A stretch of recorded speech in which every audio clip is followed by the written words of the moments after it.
처음으로 인사드립니다. 안녕하세요, 청취자 여러분들. 재미난 사이다 사연을 들고 찾아온 저는 40대로 뷰티학원 원장직을 맡고 있는 여자랍니다. 문득 사건이 벌어졌던 계절이 돌아오니 가슴속 깊이 숨겨두었던 제 이야기를 풀어내보고 싶어서 이곳을 찾아와 사연을 올리게 되었습니다. 어떻게 보면 파란만장하고 어떻게 보면 한편의 코미디 영화 같았던 제 삶을 최대한 재밌게 풀어내 보겠습니다. 처음부터 끝까지 저와 함께 해주신다면 힘이 날 것 같습니다. 지금부터 제 이야기를 시작할게요. 저는 미용고를 졸업하고 메이크업과 네일아트 자격증, 피부관리사 자격증을 딴 뒤 10년이라는 세월을 현장에서 발에 땀이 나게 뛰며 굴렀습니다.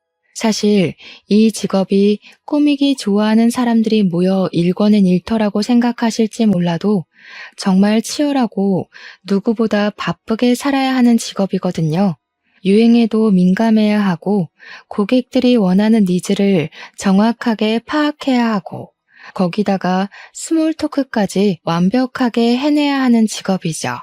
쉽게 생각하고 뛰어들었다가는 제풀에 지쳐 꺾여나가는 사람이 한둘이 아니랍니다. 현장에서 이리 구르고 저리 구르다가 문득 기본기조차 제대로 배우지 못한 후배들이 고생하는 모습을 보고는 결심하게 되었습니다. 내가 제대로 후배들을 양성할 수 있는 교육기관을 차려보면 어떨까 싶었던 거죠. 그래서 저는 나이 30에 뷰티학원이라는 간판을 달고 교육자의 길을 걷게 되었습니다. 사실 말이 좀 거창하긴 한데 저로서는 무척이나 자부심을 가지고 일을 했기 때문에 조금 오글거리는 표현이어도 참아주시면 감사하겠습니다. 처음에는 현장에서 만난 기본기가 덜 된 후배들을 데리고 시작했는데 우리 학원에서 자격증을 딴 친구들이 승승장구해준 덕분에 학원 명성이 올라가게 되었습니다.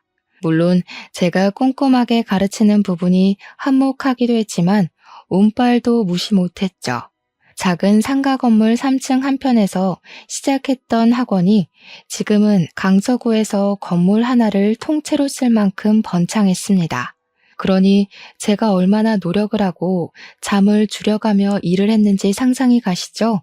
제가 자부심 충분히 느낄 만하지 않겠습니까? 이 자리까지 오기 위해 얼마나 노력을 했는지 지금 생각해도 책 5권은 쓸 수 있을 것 같습니다. 20살에 피부관리사 자격증을 따고 에스테틱에서 일을 했을 때 만난 진상들 이야기를 시작하면 벌써 책 1권 뚝딱 나오고요. 저한테 관리를 받고 뾰루지가 났다고 피부과 진료 비용 몇백만 원을 물어내라고 했던 김포에 사시는 40대 아주머니는 평생이 가도 기억할 것 같습니다. 제 마사지를 받고 어깨 뭉침이 풀리기는커녕 50견이 온 것 같다던 아주머니 또한 말이죠. 피부 관리실에서 일을 하면서도 네일아트 자격증을 땄던 저는 네일아트 숍을 운영하다 망하기도 해봤습니다. 그 숍이 망했을 때는 정말 세상 모든 짐을 다 짊어진 사람처럼 우울증에 빠지기도 했어요. 벌었던 돈 탈탈 털어 차렸었던 숍이니만큼 빚도 생겨나서 미치는 줄 알았죠. 하지만 바로 메이크업 출장 일을 하면서 그 빚을 갚아나가기 시작했습니다. 돌잔치 출장 메이크업을 나가기도 하고 연예인들 메이크업도 했습니다. 이게 또 부르는 게 값인지라 돈은 쏠쏠하게 벌게 되었고 또 금방 갚고 학원까지 차릴 기반을 마련하게 되었습니다. 아무튼 제가 학원 원장 타이틀을 달고 후배들을 육성하게 된 지 몇 개월이 흘렀을 무렵 우연치 않은 기회에 남자 한 분을 소개받게 되었습니다. 제가 망했을 때는 주변 지인들도 다 떨어져 나가는 것 같더니 다시 학원을 운영하고 승승장구하게 되자 이런저런 연락이 많이 오더라고요. 쳐낼 사람은 쳐내고 정말 제 인생의 지인이라 생각하는 명명만 남겨두었던 터라 소개팅을 시켜준다는 말에 냉큼 알겠다고 했습니다. 아무튼 소개팅으로 만나게 된 그분은 사람이 매우 성실해 보였고 숙맥이긴 하지만 자기 일에 자부심이 있는 사람처럼 보였습니다. 그분이 하는 일은 크레인 기사였는데 처음에 저는 크레인 기사가 막노동하는 사람인 줄 알았거든요. 물론 제가 무지해서 일어난 오해였죠. 제 지인분께 어떻게 공사판에서 구르는 사람을 소개해주냐고 화를 내기도 했네요. 크레인 기사라는 게 상당한 기술이 필요한 직업이고 자격증 또한 따기 어렵다는 걸 알게 되고 나서는 진심으로 사과를 했습니다. 버는 돈도 꽤 되는 것 같고 무엇보다 살림이 성실하다는 것이 저의 마음을 사로잡았기에 연애를 시작하게 되었습니다. 2년 정도 연애를 한 뒤에 종착지인 결혼에 꼴이 나게 되었습니다. 그런데 결혼 준비 기간부터 약간 삐걱거림이 시작되었어요. 결혼을 하려면 제일 먼저 하는 일이 뭔지 다들 아시죠? 바로 상견례 말입니다.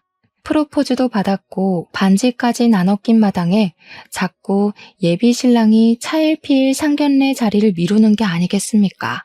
분명 우리 집에도 인사를 다 드렸고 시댁에 가서 인사를 드리겠다고 하는데 자기네 집에는 인사를 드릴 필요가 없다는 말만 반복하더라고요. 아니 그게 말이나 됩니까? 결혼식을 올리겠다고 하는데 시댁에 인사를 드리러 갈 필요가 없다고 하니 수상하더라고요. 저한테 바로 상견례나 하자고 하면서도 날짜는 잡지 않고 시댁에 저를 숨기는 것 같은 기분이 들고 모든 일이 원점으로 돌아가는 것 같은 기분이었습니다. 오죽하면 예비 신랑에게 혹시 유부남이냐고 그래서 자꾸 인사를 시키지 않는 거냐고 물어보기까지 했습니다. 왜냐하면 그때 저희의 나이가 벌써 37살이나 되었던 시점이었거든요. 나이를 먹을 만큼 먹었으니까 유부남일 가능성도 충분하다고 자꾸만 의심이 들기 시작했어요. 오죽하면 제 이야기를 아는 지인들이 미행을 해줄까? 등본이라도 떼오라고 시켜봐 하면서 조언을 해주었습니다.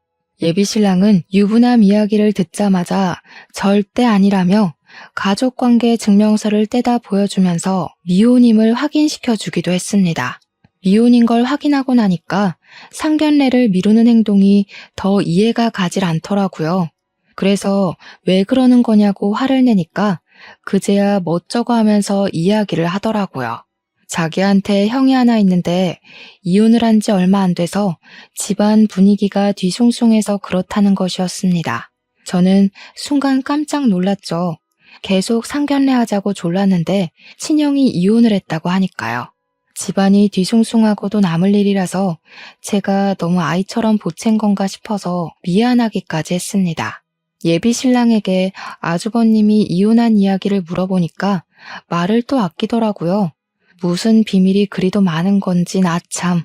또 그렇게 시간을 낭비하고 결국에는 제가 안 되겠다 싶어서 단판을 짓자고 했습니다. 시댁의 막무가내로 찾아가 인사를 드리기로 결심을 한 거죠. 가겠다고 말도 없었고 오라고 한 적도 없었는데 제가 양손 무겁게 선물을 사들고 다짜고짜 찾아가니까 시댁에서도 놀라셨습니다. 하지만 그것도 잠깐. 예비 시모가 저를 보고는 아이고 네가 우리 둘째랑 만나는 그 아가씨구나 하면서 반갑게 인사를 해주시더라고요. 시모 성격이 무척이나 털털해 보였어요. 오, 생각보다 나를 환대해주는 분위기구나 느낌이 좋다 싶어서 방긋 웃었는데 순간 저를 위아래로 쭉 훑어보시면서 스캔을 하시더라고요. 약간 쎄한 기분이 들 찰나에 저에게 그 옷 비싼 옷이냐고 슬쩍 물어보시더라고요. 그래서 아니라고 그렇게까지 비싼 옷은 아니라고 했더니 마침 잘 됐다면서 저녁 준비하려고 했는데 저보고 일손 좀 거들라고 하시더라고요.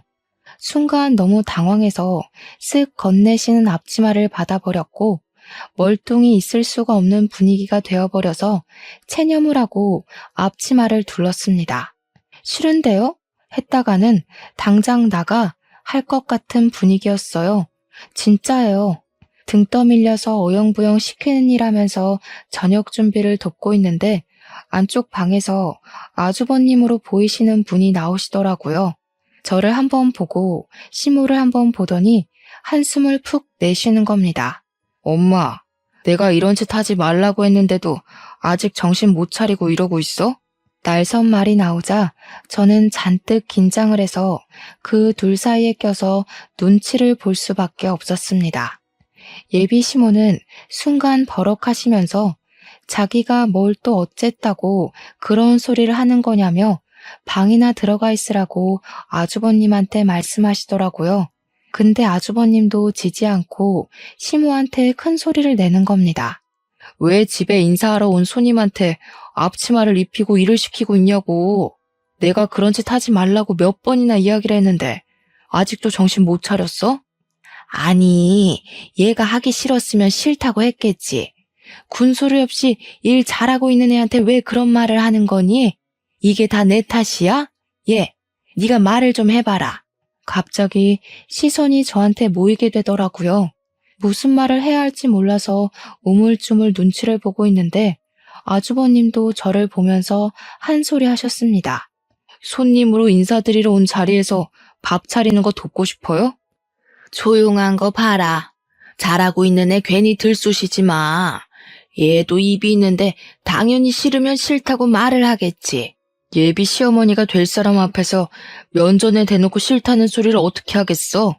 며느리가 그럴 수 있는 존재라고 생각하는 것부터가 잘못된 거야. 앞치마 벗고 거실에서 TV나 보고 밥이나 먹고 가요. 손님으로 왔으면 손님 대접받고 가는 걸로 합시다. 그러면서 저한테 앞치마 후딱 벗으라는 눈짓을 하시길래 이때다 싶어서 바로 앞치마를 벗었습니다. 뒤에서 시모가 허 하는 소리가 들렸지만 일부러 무시하는 척하고 아주버님 따라서 거실로 발걸음을 디디는데 그제야 예비 신랑이 방에서 나오더라고요. 집에 오자마자 인사만 쏙 하고는 안방에 있는 시부랑 이야기한다고 들어가서 자리에 없었거든요. 예비 신랑은 이게 다 무슨 소란인가 하는 표정으로 멀뚱히 저랑 시모를 쳐다보고 있더라고요. 그러니까 아주버님이 제가 벗은 앞치마를 예비 신랑에게 던지면서 일을 시키고 싶으면 네가 직접 하라고 왜 예비 신부한테 일을 시키냐고 화를 내더라고요. 남편은 아무것도 모르는 채로 무슨 소리를 하는 거냐고 분위기가 왜 이렇게 삭막하냐고 헛소리를 하더라고요. 눈치가 없는 건지 진짜 모르는 건지 어벙하게 굴자 아주버님께서 예비 신랑을 향해 큰 소리를 내셨습니다. 이런 집구석이니까 내 와이프가 도망간 거야. 그걸 왜 몰라? 어떻게 인사드리러 처음 집에 온 사람한테 당당하게 앞치마를 들이미냐고. 손님이면 손님 대접을 해야지. 며느리가 종이야? 어? 그렇게 부려먹기만 하니까 내 와이프가 도망을 간 거라고. 내가 미리 알았으면 이런 일 없게 만들었어. 너 처신 똑바로 해. 그제야 저는 대충 아주버님이 이혼한 이유를 눈치껏 알게 되었습니다. 시모가 전 형님께 시집살이를 아주 혹독하게 시킨 모양이었더군요. 툭하면 불러내서 이거 해라 저거 해라는 기본이고 마트에서 장을 보는 일까지도 모조리 시켰다고 하더라고요. 다른 집 며느리들은 생일이라고 이거 해준단다, 어버이날이라고 해외여행 보내준단다 하면서 비교까지 해가면서 구박을 하고요. 그래도 시자가 붙은 사람이라 대접을 해야 된다고 생각했던 착한 병 말기 전 형님은 처음에 이것저것 요구하는 거 하나하나 비 맞춰주고 했대요. 나중에 제풀에 지쳐서 더는 이렇게 못 살겠다고 정신병 걸릴 것 같다고 이혼만 해달라고 울고빌고 빌어서 아주버님도 사건의 전말을 알게 됐다고 하더라고요. 그래도 꽤 열렬하게 사랑했던 사람이라 그런지 아주버님은 이혼의 충격에서 벗어나지 못했고 한동안은 술독에 빠져 살았다고 하더라고요. 지금은 시간이 조금 흘렀다고 출근도 제때 하고 술도 별로 안 마신다고 하던데 시모한테 악감정은 남아있는 듯 했어요. 그 와중에 동생이 결혼할 여자가 있다고 운을 띄우고 다짜고짜 들이닥쳤는데 앞치마 메고 일을 하고 있으니까 그때 생각이 났나 보더라고요. 아주버님이 생각했을 때는 자기 전 와이프도 이렇게 당했겠구나 싶었던 거겠죠. 예비신랑은 안방에 들어가서 시부랑 무슨 이야기를 그리 길게 하는지 30분이 넘는 시간이 흘러도 나와 볼 생각도 안 하고 아주버님이 아니었으면 아마 그날 저녁은 제가 차린 밥으로 먹었을 거고 음식이 별로네 짜네 다네 하면서 핀잔을 주시지 않았을까 싶네요. 그날 아주버님이 그렇게 한바탕 난리를 치고 난 다음에는 다들 아주버님 눈치 보느라 아무 소리 안 하고 밥만 먹었거든요. 결혼하고 싶다, 상견례 날 잡으러 왔다, 엄청 준비하고 비장한 마음으로 들이닥친 시댁이었는데 그 말이 쏙 들어가더라고요. 과연 내가 이 집에서 잘 버틸 수 있을까 하는 생각까지 들고 조용히 밥만 먹고 있는데 시부 되실 분이 그러더라고요. 이제 홍기를 꽉 채우다 못해 나이가 40을 바라보는데 결혼을 해야 하지 않겠냐. 양가에 인사드렸으니 상견례를 잡자고요. 남편이 숨기려고 했던 게 아주버님의 이혼 사유였는데 그게 다 드러나고 나니까 결혼하자고 냉큼 말을 하더라고요. 근데 모든 전말을 알게 됐는데 저라고 냉큼 좋습니다. 할 수 있겠습니까? 찝찝함이 사라지질 않더라고요. 근데 사람이라는 게 참 간사한 마음을 가지고 있잖아요. 나이가 벌써 37살이고 주변 친구들은 죄다 시집가서 애가 둘이고 셋이고 노후 준비가 어떻고 애들 유치원은 어쩌고 하는데 저는 아직 시집도 못 갔고 지금 예비 신랑이랑 헤어지면 언제 또 새로운 사람 만나서 연애를 하고 결혼 계획을 짜고 하겠어요. 나이가 죄라는 말이 사무치게 새겨지더라고요. 이 나이에 남자를 만날 수 있는 곳이 널린 것도 아니고 제가 뭐 클럽을 가서 헌팅을 하겠어요? 뭘 하겠어요? 결혼정보업체에 가입을 하자니 금액도 금액이고 거기 있는 사람들 죄다 하자 있는 사람들이라고 말도 많잖아요. 고부간의 갈등은 내가 처신 잘하고 피해 다니면 되지 않을까 하는 안일한 생각이 들고 점점 마음이 기울더라고요. 그래서 결혼하겠다, 상견례 날짜를 잡자 하게 된 거죠. 막상 걱정했던 상견례 자리는 꽤 훈훈한 분위기로 이어졌어요. 시모가 가끔 가다 핀트에 어긋나는 말들을 뱉어서 싸해진 분위기가 몇 번 있었던 걸 제외하면 시부는 꽤 괜찮은 사람이었습니다.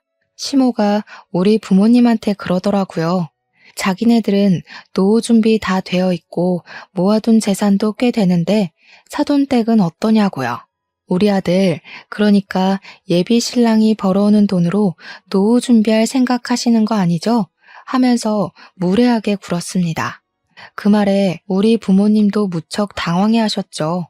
절대 아니라고 노후 준비하고 있고 아이들 걱정할 일 없을 거라고 딱 잘라 선을 그었습니다. 근데 그 말을 하시면서 우리 아버지께서 기분이 좀 상하신 것 같더라고요. 시모가 눈치도 없이 거기서 노후 준비를 아직도 하고 있으신 거냐고 늙어서 고생하시네요 했거든요. 아버지께서 딱 잘라서 아직 정정하기도 하고 일은 할 수 있을 때까지 쉬지 않고 할 생각이라고 이야기를 하니까 시모가 늙어서 여행도 다니고 해야지 하는 겁니다. 저는 분위기를 수습하고자 괜히 하하호호 웃었고 아주버님은 정색하며 밥만 드시고 계셨죠. 시모는 촐싹대는 걸 멈추지 않았습니다. 우리 부모님께서 불편해하는 기색을 보이는데도 눈치 없는 예비신랑은 분위기 파악도 못하고 결혼 이야기만 떠들고 있더라고요. 예단이니 예물이니 신혼여행은 어디가 좋을 것 같고 식장은 여기가 좋겠더라 하면서요. 근데 거기서 시모가 신혼집 이야기를 꺼내면서 아주버님이 살던 집에서 신혼 생활하면 되겠다고 거기가 시부모님 명의 아파트라고 하더라고요. 우리 부모님은 아주버님이 이혼한 걸 몰랐던 터라 그럼 사돈은 어디 가서 사는 거냐고 하니까 시모가 주책맞게 떠들었어요. 지금 큰아들은 우리랑 같이 살고 있어요. 얘가 이혼을 했거든요. 아주버님이 그 소리에 처음으로 무표정한 얼굴을 지우고 인상을 팍 쓰면서 숟가락을 내려놓았어요. 분위기가 점점 이상해지자 우리 부모님께서도 수습하신다고 상심이 크시겠다고 위로의 말을 꺼냈습니다. 근데 시모가 거기서 적당히 하고 멈췄어야 했는데 한 발 더 나아간 거죠. 며느리가 좀 이상한 애였어요. 내가 뭘 어쨌다고 이혼을 하겠다고 그 난리를 쳐댔는지. 아휴, 우리 큰아들이 하루라도 빨리 좋은 여자 만나서 재혼을 좀 해야 하는데. 나중에 혼처 자리도 좀 알아봐 주시고 해주세요. 우리 부모님은 황당해하시고 아주버님은 짜증이 솟구쳤는지 한숨 쉬다 화장실 간다고 나가시고 예비 신랑만 머리에 꽃밭이 가득 찼는지 맞아 하면서 맞장구 치고 있더라고요. 상견례 자리가 어영부영 끝이 나고 인사를 드리고 집으로 돌아오는데 우리 부모님이 엄청 찝찝해 하시더라고요. 진짜 그 집에 시집가도 되겠냐고 몇 번이나 물어보시면서도 노처녀 딸내미 빨리 시집 보는 게 더 먼저라고 생각이 드셨나 봐요. 결국 큰 반대 없이 결혼식 날짜를 정하게 되었고 한복의 드레스에 준비해야 하는 필수 건들은 전부 준비를 했습니다. 우리 부모님께서도 늦음하기 시집가는 딸내미 남들보다 더 차려입으면 차려입었지 덜하진 말자는 주의로 준비를 해주셨어요. 패백은 요즘 돈이 안 된다고 다들 하지 않는 추세라던데 우리 시부모님은 패백 무조건 해야 된다고 박박 우기셨습니다. 웨딩 플래너도 패백을 한다고요? 요즘은 잘 안 하는데? 하면서 넌지시 말리는 분위기였지만 시모가 해야 한다는데 어쩌겠어요. 결혼식 당일에는 정말 신부 입장을 어떻게 했는지 기억도 나지 않고 주례사 말씀이며 뭐며 기억나는 게 하나도 없었거든요. 그만큼 정신도 없고 바쁘기도 했고요. 근데 딱 하나 패백만큼은 확실히 기억이 나더라고요. 친척들 많으니까 패백하면 돈봉투 좀 받을 거라고 후원장담을 하시더니 끽해봐야 셋, 넷 정도 오셔서 절 받으시더라고요. 다른 친척분들은 패백은 무슨 패백이야 하시면서 이미 밥 드시러 사라지고 없었습니다. 당연히 인원이 적으니까 절값도 아주 조금 받았죠. 시부모님이 꽤 주실 거라고 돈봉투 두둑하게 준비한 것 같다고 남편이 이야기를 했는데 개뿔. 100만 원도 아니고 50만 원도 아니고 20만 원 넣으셨더라고요. 다른 친척분들 절값 봉투까지 합쳐서 50만 원 받았습니다. 저희한테 신혼여행 가서 요긴하게 쓰라고 생색은 다 내시더니 신혼여행 가서 괜찮은 디너 한 끼 먹었더니 모자라더라고요. 아무튼 신혼여행 잘 갔다 와서 선물까지 시댁 친정에 싹 나누고 지인들 만나서 감사 인사 전하고 이제 신혼 시작이다 했는데 말이죠. 글쎄 신혼여행에서 허니문 베이비를 갖게 된 거 아니겠습니까? 신혼은 건너뛰고 바로 육아전쟁에 돌입해야 하는 거예요. 그래도 나이가 벌써 37살인데 하루라도 빨리 아이를 가지는 게 좋겠다는 양가의 바람대로 애가 생기긴 해서 다행이라고 생각하긴 했어요. 시험관을 해야 하지 않을까 고민했었는데 자연 임신으로 생겼다니 꿈만 같았죠. 저는 만사까지 일을 할 생각이긴 했지만 태교에도 집중하고 싶었기 때문에 일을 조금 줄이기로 했습니다. 보통 다른 학원들은 무늬만 원장인 경우가 많은데 저는 직접 강의도 하고 시험 대비반을 집중적으로 봐주고 있었거든요. 태교에 집중하고 싶은 마음에 부원장인 친구에게 양해를 구하고 제가 꼭 해야 하는 강의를 제외하고서는 일을 좀 줄여나가기 시작했습니다. 다행히 수강생들도 제가 임신을 했다고 하니 너무 축하한다며 배려를 해주었습니다. 그러다 보니 여유가 생기기도 했고 남편이 크레인 기사로 일을 하고 있었기에 비가 오는 날에는 일을 하지 못해서 장마철은 내리쉬곤 했거든요. 때마침 여름 끝물에 장마가 시작되어서 같이 영화도 보러 다니고 못다한 데이트도 즐기고 있었는데 어느 날 갑자기 시모에게 연락이 온 겁니다.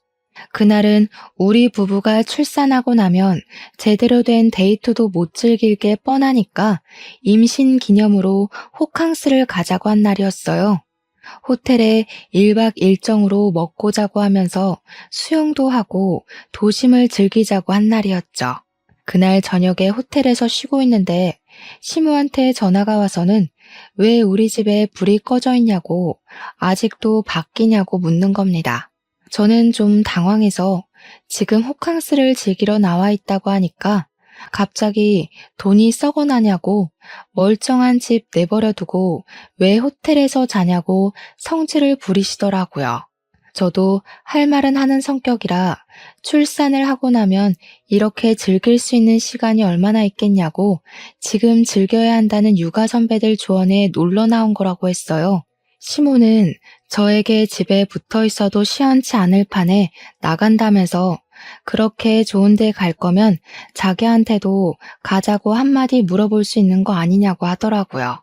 서운해 죽겠다고 저한테 핀잔을 주시는데 우리 부부가 우리 부부 돈으로 즐기겠다는데 시모가 왜 저러는지 이해가 가질 않았습니다. 막말로 시모가 호캉스 즐기라고 돈을 보태주신 것도 아니잖아요. 거기다가 제일 소름 돋는 건 우리 집 불 꺼져 있는 건 어떻게 알았는지였습니다. 남편에게 이야기를 하니까 대수롭지 않게 대꾸를 하더라고요. 원래 우리 집이 형네 부부가 살았던 집인 거 알지? 우리 엄마네 집에서 내려다보면 우리 집이 보이거든. 저는 완전히 몰랐거든요. 시댁이랑 같은 아파트 단지이긴 해서 가까운 건 알았지만 시댁에서 보이는 집인지는 꿈에도 몰랐어요. 제가 놀래서 남편한테 시댁에서 우리 집이 보인다고? 하고 물어보니까 남편이 몰랐냐고 그래서 일부러 그 집을 구매한 거래요. 시모가 매일 베란다에서 아주버님네 집, 그러니까 지금 우리 부부가 살고 있는 집을 내려다봤대요. 그게 더 소름이지 않나요? 매일 심심하면 관찰을 했다는 게? 제가 모를 수밖에 없었던 이유는 시댁이랑 저희 집이 바로 앞뒷동도 아니고 한 동을 걸러서 끼고 있는 집이거든요. 구조상 보일 리가 없다고 생각했는데 아파트가 일자로 쭉 세워진 게 아니라 들쑥날쑥 세워진 구조라 저희 집이 딱 걸려서 보이는 거였어요. 그 뒤로도 몇 번이나 시모가 연락 와서는 우리 아들 차가 아직 안 보이는데 우리 아들 퇴근 안 했니? 너네 거실에서 TV 보니? 불은 왜 꺼놨니? 하는 연락이 오더라고요. 제가 시모한테 오죽하면 우리 집 좀 그만 쳐다보라고 소름 돋는다고 이야기를 했죠. 시모가 오히려 저한테 어이가 없다는 말투로 엄마가 아들 집 좀 본다는데 말버릇이 그게 뭐냐고 혼쭐이 나야 정신을 차리겠냐고 하더라고요. 임신해서 진짜 너무너무 스트레스를 받았습니다. 제가 일을 줄였다고 했잖아요. 그 사실을 알게 된 시모가 허구한 날 저를 시댁으로 불러내기 시작했습니다. 아주버님이 알면 화낼 게 분명하니까 출근해서 없는 시간대에만 저를 불러서 배가 슬슬 나오기 시작한 저를 부려먹기 시작했습니다. 어느 날은 이불을 빨아보자고 불렀다며 임신해서 너무 집에만 있으면 안 된다고 하면서 이불을 밟으라고 하질 않나. 생전 안 해먹던 김치를 담그자고 하질 않나. 배가 나와서 쪼그려 앉아있기도 힘든데 다리 퉁퉁 부어가며 그 짓을 했다니까요. 하다 안 되겠다 싶은 마음에 시댁으로 부를 때마다 배가 아파서 못 가겠다고 집에서 쉬어야겠다고 강짜를 부렸습니다. 그러면 포기할 줄 알았더니 집으로 찾아온 거 있죠? 저한테 집안 꼴이 이게 뭐냐면서 잔소리를 해대는데 짜증이 확 나더라고요. 저도 막 나가야겠다 싶어서 소파에 드러누워서는 어머님이 오신 김에 청소 좀 해주시라고 이불도 빨아주시고 커튼도 빨아주세요 했죠. 그랬더니 어디 며느리가 누워서 시모를 시켜먹냐고 가정교육을 그렇게 받았냐고 하는 거예요. 우리 부모님은 부당한 거 참지 말라고 가르쳐 주셨어요. 제가 다른 놈 씨를 뵌 것도 아니고 어머님 손주 품고 있는데 왜 이것저것 못 시켜서 안달난 사람처럼 구세요? 네가 다른 놈 씨를 뵐 수도 있지. 바깥에서 강의한답시고 맨날 밖으로 싸돌아다니지 않았니? 네가 학원을 갔는지 다른 놈이랑 바람을 피웠을지 내가 어떻게 알아? 너 말 잘했다. 애 낳고 나면 바로 유전자 검사부터 할 거니까 그런 줄 알아. 순간 머리가 띵해지면서 내가 지금 무슨 소리를 듣고 있는 건지 이런 취급을 받으면서 내가 살아야 하나 싶더라고요. 이런 오해가 쌓일 만도 한 게 사실은 시모가 하도 우리 집을 들여다보면서 감시를 해대길래 남편이랑 저랑 밖에서 나가노라도 아닌 척 했었거든요. 남편은 일부러 거짓말로 야근 중이야 하고 저는 불 끄고 자고 있어요 하면서요. 근데 시모가 그걸 일일이 다이어리에 체크를 하고 기록을 해둔 게 아니겠어요? 소름이죠. 날짜를 줄줄 부르면서 이 날짜에는 우리 아들이 야근을 했고 저는 불 꺼놓고 집에 없었던 날이고 하는데 와 미치겠더라고요. 내가 너 바람난 거 다 알고 있어. 내가 오죽하면 날짜까지 체크를 했겠니? 우리 아들 상처받을까봐 그동안 쉬쉬하면서 비밀로 했는데 이렇게 터트린 거 잘 됐다. 뱃속에 애 유전자 검사하는 거다 꼭 후회하지 않으시겠어요? 어머님이 뱉은 말 꼭 지키세요. 저도 당당하고요. 어머님 아들 자식 맞으면 앞으로 애 못 볼 줄 알아요. 참나 어디 바람 피우고 나한테 성질을 부려? 기다릴 것도 없다. 당장 이혼시키는 수가 있어? 왜 형님이 이혼해달라고 울고불고 빌고 도망갔는지 알 것 같아요 정말. 감시당하는 거 정신병 걸릴 것 같아서 더는 안 되겠어요. 저는 더 이상 이렇게 못 살아요. 저도 강력하게 제 의견을 피력하니까 시모도 굽히지 않는 제 모습에 열이 받았는지 남편한테 바로 전화를 걸어서는 너 당장 이혼해 하고 소리를 질렀습니다. 남편이 그게 무슨 소리냐고 하던 일도 중단하고 집으로 바로 날아왔더라고요. 저랑 시모랑 한참을 대치하고 씩씩거리고 있는데 남편이 예산 일이 아니라는 생각이 들었는지 아주버님까지 데리고 집으로 온 겁니다. 남편이 오자마자 무슨 일인데 이혼 소리가 나오냐고 묻길래 제가 대신 대답했죠. 우리가 몇 시에 들어오는지, 잠은 언제 자는지, 불을 꺼둔 건지 켜둔 건지 다이어리에 하나하나 체크를 하고 있었다더라. 이렇게 감시를 해대는데 소름이 돋아서 너랑 더 이상은 못 살겠다. 그러니까 아주버님이 말 끝나기도 무섭게 아직도 그런 짓을 하냐고 버럭하더라고요. 자기 이혼시킨 것도 모자라서 동생까지 이혼시키고 싶어서 그러는 거냐고 사람이 왜 반성을 하지 않냐고 했어요. 시모는 어이없어 하면서 도대체 자기가 잘못한 게 뭐냐고 아들들 잘 되라고 며느리 바람 피우는 거 잡아냈더니 고마운 줄 모른다고 하네대요. 근데 더 황당한 건 우리 남편이 저를 쳐다보면서 너 바람 피워? 라고 하는 겁니다. 아니 이건 또 무슨 소리인지 머리가 지끈거려서 남편한테 말을 했죠. 무슨 소리라는 거야 진짜. 당신이랑 밖에서 데이트하고 온 날 가지고 지금 그러는 거라니까. 당신이 어머님한테 야근한다고 거짓말치고 나랑 영화 보고 데이트한 날 가지고 내가 바람 피우는 거라고 오해하시는 거라고. 근데 남편은 바람이라는 단어에 꽂힌 건지 뭔지 저를 못 믿겠다는 식으로 구는 겁니다. 시모가 말했던 땡월 땡일에 자기가 야근했던 것 같다며 저보고 어디를 갔다 온 거냐고 묻더라고요. 남편까지도 저를 몰아세우니까 시모 기세가 정말 등등해져가지고는 저한테 유전자 검사하자고 소리를 버럭버럭 질렀습니다. 진짜 멍청해도 끝이 없지. 우리 뱃속의 아이가 허니문 베이비라는 사실은 완전히 까먹은 것 같더라고요.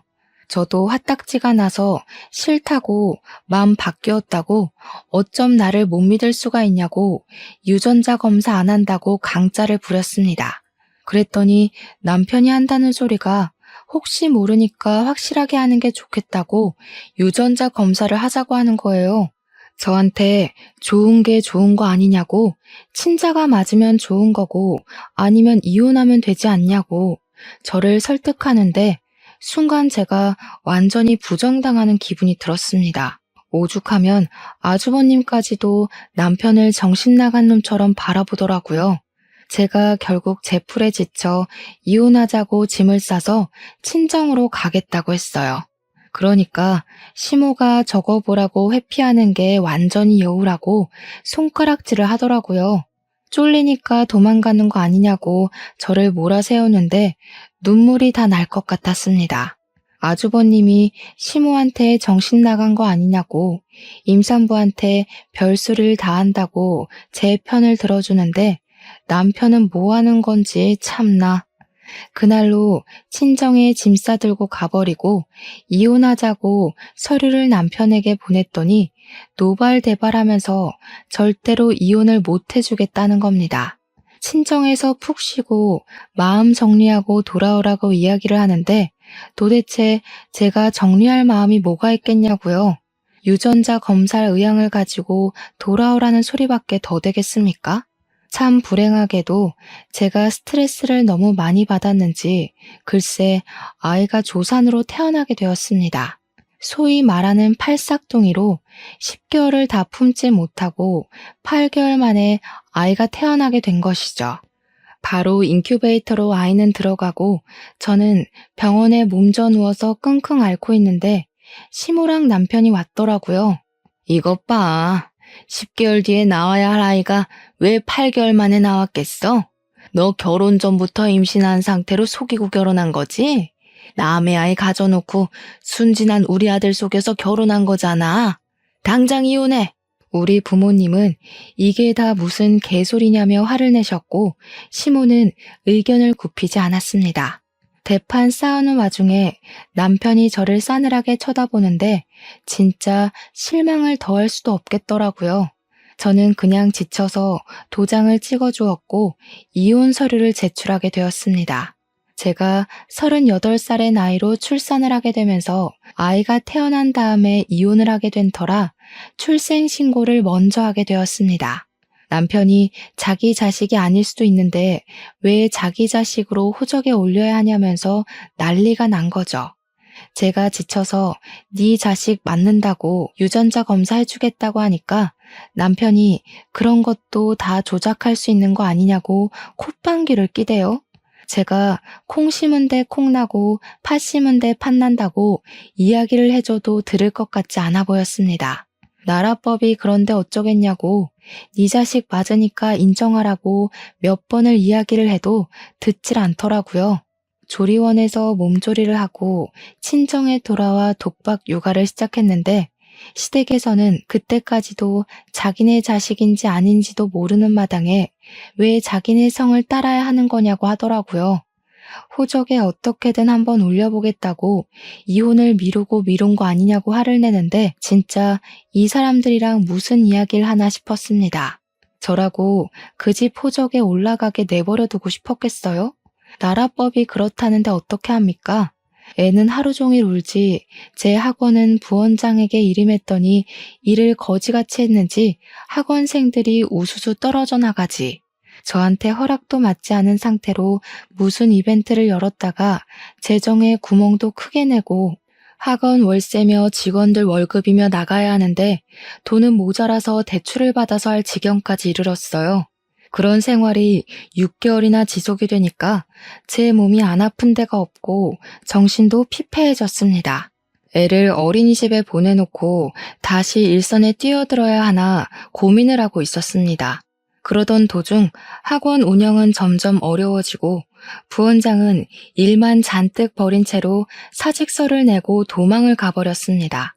직원들 월급이 밀리면서 말도 나오고 애는 점점 낯가림이 심해져서 제 품에 있지 않으면 울고불고 난리가 나고요. 저는 우는 아이를 떼어놓고 일을 하러 출근을 했다가 학원에서 그만 쓰러지고 말았습니다. 수강생의 신고로 119를 타고 큰 병원에 가게 되었는데 자궁에 엄청나게 큰 혹이 생겼다는 겁니다. 수술을 하루라도 빨리 해야 하고 조직 검사도 해봐야 할 것 같다고 암일 수도 있다고 하더군요.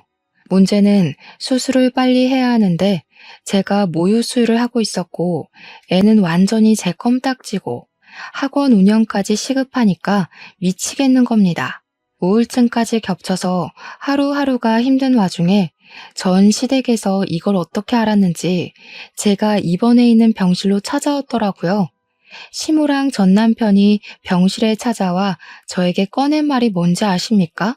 자기네들은 제가 죽어도 애를 책임질 마음이 없는데 법적으로 묶여 있으니까 호적에서 판회할 것 같다고 멀쩡히 살아있는 애 사망 신고를 하라는 겁니다. 이게 정말 인간인가 싶더라고요. 제가 죽으면 어쩔 수 없이 떠안아야 하는 거 아니냐면서 자기 자식이 맞는지 아닌지도 모르는데 왜 책임을 져야 하냐요? 제가 죽기 전에 사망 신고하고 죽으라고 아니면 전 시모가 직접 하겠다고 하더군요. 말이 되는 소리를 해라 좀. 멀쩡한 내 자식 사망 신고를 왜 하니? 너 암이라며. 너 죽으면 뭐 애는 내가 키워야 하니? 너 설마 우리 집 재산 노리고 이러는 거야? 뭐라고요? 제가 재산을 노릴 거면 왜 하찮은 댁 아드님이랑 결혼을 했겠어요? 죽어도 그쪽한테는 애 키우란 소리 안 할 거니까 꺼지세요. 듣던 중 반가운 소리다. 그런데 법이 우리한테 불리하니까 사망 신고를 하라 이 말이야. 키우라는 소리 안 하겠다는 각서라도 쓸 테니 제발 내 눈앞에서 꺼지라고. 그 말이 끝나기 무섭게 변호사 사무실에서 조언받아 만들어 온 각서라면서 저한테 종이 한 장 들이밀대요. 애를 책임지지 않겠다는 그런 내용이었고 저는 피곤해서 지장을 찍어주었습니다. 어길 시에는 애 사망 신고에 동의하겠다는 내용이었습니다. 저는 친정 부모님의 도움으로 수술을 무사히 마칠 수 있었고 3개월 동안 꾸준한 회복을 거쳤습니다. 그 이후에 학원 건물을 이사하게 되었어요. 원래는 4층짜리 건물 한 채를 통째로 쓰고 있었는데 회복이 더 필요하고 육아도 해야 했기에 큰 학원을 운영하기가 벅차더라고요. 중간에 인수하겠다는 사람이 나타나긴 했지만 가격을 후려치려고 하기에 그냥 작게 옮겨서 운영하는 게 낫겠다 싶었습니다. 처음 시작할 때만큼 작아진 건 아니었지만 건물 2개의 층을 쓰면서 예전처럼 운영하기 위해 노력을 했고 서서히 안정을 찾게 되었습니다. 어쩔 수 없이 인원 감축을 해야 해서 선생님들도 반이나 줄어들었지만 그래도 꾸준히 하니까 회복이 되더라고요. 그렇게 한 3년이라는 세월이 흐르고 기반도 튼튼히 잡았고 혼자 아이 하나 키우기에 부족함 없을 만큼 돈도 벌게 되었습니다. 아이는 어린이집에 다니게 되었고 제 자궁에 있던 혹은 다행스럽게도 암은 아니어서 잘 제거가 되었고 추적 검사를 하는 걸로 마무리가 되었습니다. 삶의 안정이 찾아왔구나 하는 찰나 3년 만에 전 시댁에서 연락이 온 겁니다. 전 남편이 뜬금없이 우리 아이는 잘 있어? 하고 연락이 왔는데 이게 무슨 소린가 싶었죠. 네 애 아니라고 부정할 때는 언제고 이제 와서 우리 아이 타령이냐고 했더니 글쎄 자기 오갈 곳이 없다면서 며칠만 재워주면 안 되겠냐는 거예요. 이게 웬 개소리냐 전화 끊어라 하니까 자기 이야기 좀 들어달라고 하더니 한참을 울더라고요. 알고 보니까 시모의 취미생활 중 하나가 쑥뜸을 뜨는 것이었거든요. 몇 개월 전에 어느 날과 다름없이 쑥뜸을 뜨고 잠이 들었는데 자기도 모르게 뒤척거리다가 이불에 뜸 하나가 덜렁 떨어진 겁니다. 무슨 일이 일어나는지도 모르고 매캐한 쑥향기 속에서 자고 있던 시모는 불이 난 것도 몰랐대요. 당연히 시모는 그 집에서 탈출을 못해서 장례를 치르게 되었고요. 불이 번지고 번져서 시댁을 홀라당 태워먹은 것도 모자라서 시몬의 집 주위 가구들까지 죄다 불이 옮겨 붙은 겁니다. 다행히 오전 시간이라 빈집이 많아서 사상자는 시모 말곤 없었는데 신고도 그만큼 늦어지는 바람에 피해가 장난이 아니었던 거죠. 화재보험으로 처리를 해도 물어줘야 할 빚이 어마어마하게 생긴 겁니다. 전 남편의 시부는 오갈 곳이 없어지고 빚이 생겨서 그거 갚으러 다니느라 가진 거 다 팔았는데도 부족해서 막노동을 뛴대요. 그 와중에 아주버님은 제가 남편이랑 이혼을 하자마자 시댁이랑 인연을 완전히 끊고 살고 있다고 하더군요. 고시원을 떠돌면서 생활한 지도 6개월이 넘었는데 월세를 낼 돈이 없다면서 자기를 좀 재워주면 안 되겠냐는 거죠. 자기가 애 아빠 아니냐고 갑자기 우리 아이를 챙기려고 드는데 제가 미쳤습니까? 네 애 아니라고 사망신고하라고 종용할 땐 언제고 이제 와서 우리 아이 타령이야? 나도 네가 내 아이 아빠라고 생각하고 살진 않아서 도와줄 생각도 없어. 그럼 나 너네 학원 경비 일이라도 하면 안 돼? 내가 널 뭘 믿고 경비를 맡기겠니? 빚이 한가득이라며. 크레인 기사 일이나 열심히 하면서 빚 갚으세요, 아저씨. 나 2년 전에 팔을 크게 다쳐서 크레인 기사 일도 더 이상 못해. 그래서 어쩌라고. 남의 마음에 상처 줘서 벌 크게 받은 거야. 아주 고소하다. 이제 와서 후회해봐야 내가 받은 상처가 사라지겠니? 나는 덕분에 이 갈고 성공해서 지금 너무 잘 먹고 잘 살고 있어.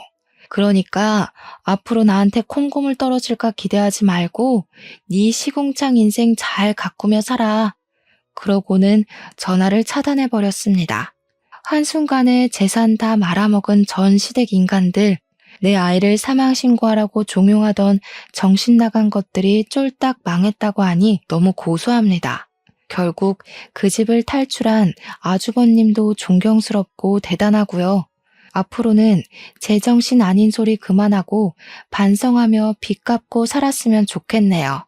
이래서 주는 만큼 돌려받는 거라는 말이 있나 봅니다. 오늘 밤에는 두 다리 뻗고 꿀잠 한번 자보렵니다. 제 사이다 같은 사연 어떠셨나요? 여러분들도 이런 일이 있다면 참지 말고 질러버리세요. 세상 속이 시원하답니다. 아무튼 제 사연을 들어주신 여러분 정말로 감사합니다. 늘 행복하세요.